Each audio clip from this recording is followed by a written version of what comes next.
I'm Mary Obana. Welcome to Shine. I'm all about friendly, soul-nourishing, spiritually inspired conversations that expand perspectives and offer practical guidance so you can live joyfully and shine brightly. I believe everyone has something special within them, a unique gift, a light you are to find and share with the world. You are meant to shine. I believe you have a deep knowing, guidance that is ready to serve you. It is always available if you listen. I believe you are meant to live with complete joy and peace, nothing less. It's just awaiting your allowing. Ready to get to it? Here we go. Hey there. If you're listening to this episode on the day it dropped, happy holidays, everyone, and happy Christmas Eve. If you're tuning in another time, happy day. I'm so glad you're here.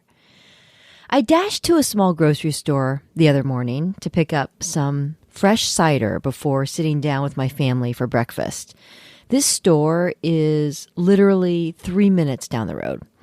I quickly grabbed what I needed, only to find a checkout line that must have been 20 people long. Yikes, I thought, imagining Michael and Kai waiting at the table for me as the temperature of this beautiful breakfast they had made was dropping by the moment.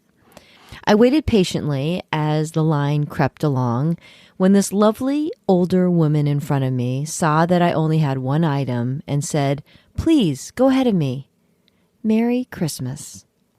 Now, she didn't have many things either, but what a sweet thing to do.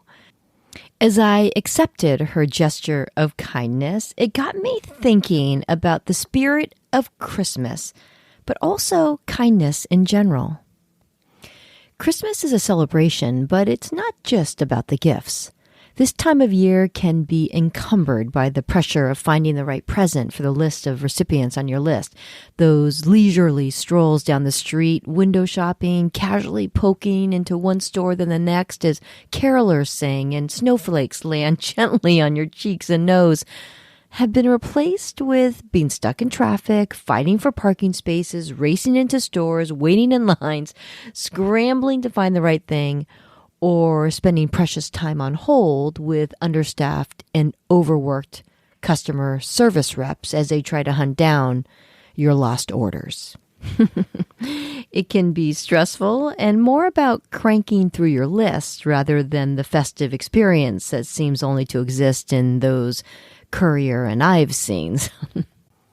Christmas is about togetherness and thinking about others. And I guess that's what struck me about that beautiful act of kindness and that Merry Christmas wish. Togetherness isn't just about being with our immediate families and close friends.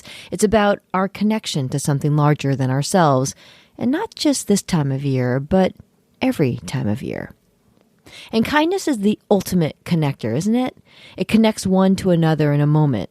These people don't need to be familiar with one another. They don't need permission. It comes without expectation or condition.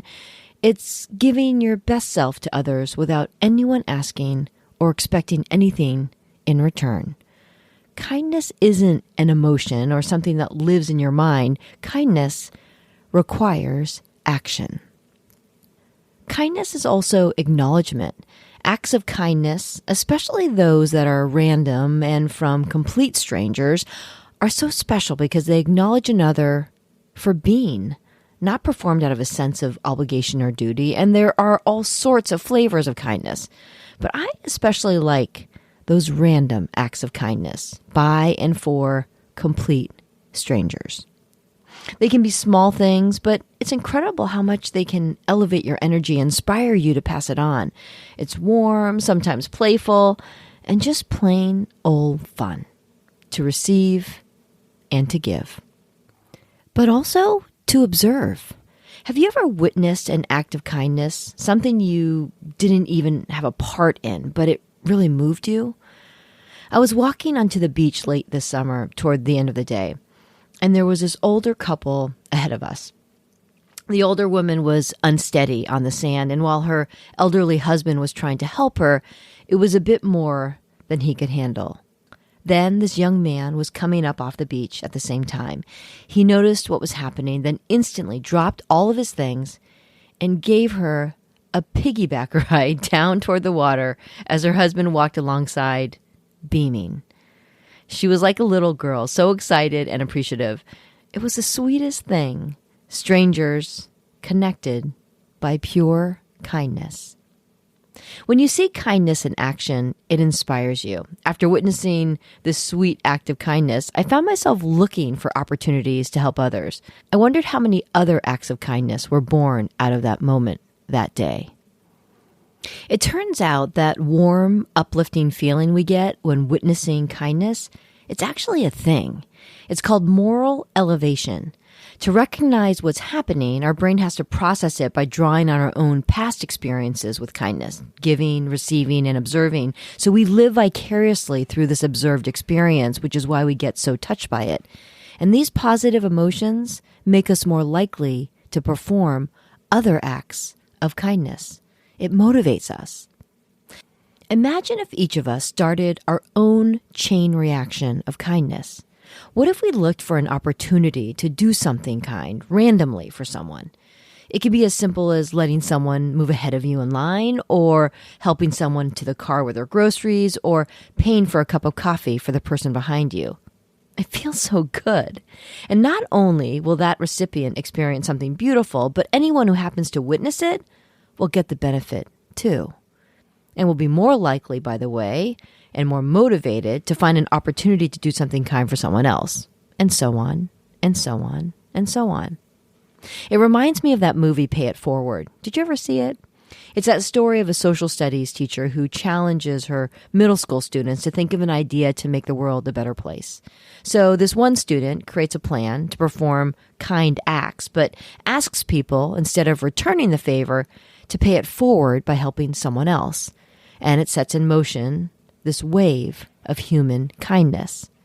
This idea has always struck a chord with me. Can you imagine a point in time when we can use it more? And like everything, when you start looking for acts of kindness, you start seeing more of them. Have you ever been in the market for a car when one model in particular has sparked your interest? Now, you don't usually pay attention much to cars, but suddenly you start seeing them everywhere. One is parked next to you at the grocery store. You go to your friend's house for dinner and their next door neighbor has one in the driveway. Then you see 3 on your way home that day. This is called the Baader-Meinhof phenomenon, or frequency illusion, or frequency bias. It's the phenomenon in which something you notice starts to appear everywhere. Now, does this mean that suddenly everyone is now buying this car? Meaning it was never there before? No, unlikely. It's just now you're noticing it. I'd like to think this might be the same with kindness. Maybe it's not so rare. Maybe we just don't notice it as much. But why not look for it? If we focus on the good all around us, we will see more good. And then we'll all be inspired to do more good things ourselves for others. And then others will see our acts of kindness and be motivated to find opportunities to perform more of their own. And what's wrong with that, right? It feels so good. That woman that offered me a place ahead of her in line that morning inspired me to do something as well. Well, for me, I bought a gift card at checkout that morning and gave it to the cashier to give back to that kind woman. Maybe it would have been more impactful if I'd given it to someone else, but regardless, it felt great to do it. Kindness is also a way to turn things around. I was so moved by this story a few years back about this Canadian high school student, Josh Yant. Josh was bullied in his school. His father had died, and he had these pictures of him in his locker. The kids made fun of him and tore the photos down. It was just one of the countless acts of cruelty that happened to Josh every single day. He wished he was invisible. So his family decided to move into the city and change schools. They described it as making the jump. As you can imagine, they were nervous about every bit of it. Would it be the same? Would it be worse? But Josh decided that he wanted things to be different this time. So on his first day of school, he made the choice to show people who he really was, not to be invisible any longer. He wanted to make a change in his life by finding one act of kindness he could do again and again and again. So Josh got to school that first morning and opened doors. He held doors open, greeting students with a friendly hello as they arrived at school. Then he did it again at lunch, then after school, day after day, every day. At first, kids thought he was strange. They called him the doorman. But as the weeks went by and he faithfully continued to open those doors, greeting everyone who walked through them without fail, they soon realized this was a pure act of kindness. Josh explained that opening doors for others isn't just a physical act. It lets people know you care and makes them feel comfortable and welcomed. And this act of kindness started to initiate a change at that school. Josh was seen for who he truly was for the first time, but soon others were doing nice things for everyone else too. Students shared how it made them want to be better. Everything and everyone changed when Josh came to that school, and he changed too. He went from a bullied, unhappy student to someone who earned the love and affection of everyone. He was even voted prom king. Yep. One of the students shared that when Josh's name was announced as prom king, everyone was so excited. They were all screaming and jumping up and down as if each of them had won themselves. And at graduation, they gave Josh a door signed with messages of gratitude and appreciation by the entire school. Today, Josh Yant is an inspirational speaker in Ontario, Canada. He believes acts of kindness are a reflection of who you are. He shares his experience and how a small act of kindness changed his life, and he now encourages people to find their own. So how about it? Here's my challenge. Find an opportunity to show an act of kindness to a stranger today, whatever that might be. Whatever you are inspired to do, just because. Maybe it's as simple as opening a door for someone or telling them you appreciate what they do or complimenting someone when you observe them doing something kind for someone else. And if it feels good, maybe you can do it again tomorrow. Imagine a world if everyone looked for an opportunity to share just one act of kindness every day. Can you imagine what a wonderful world that would be?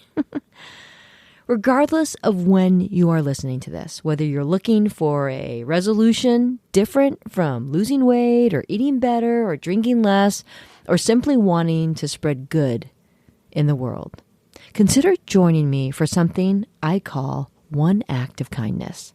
Starting today, I will deliberately seek the opportunity to demonstrate one act of kindness to a stranger.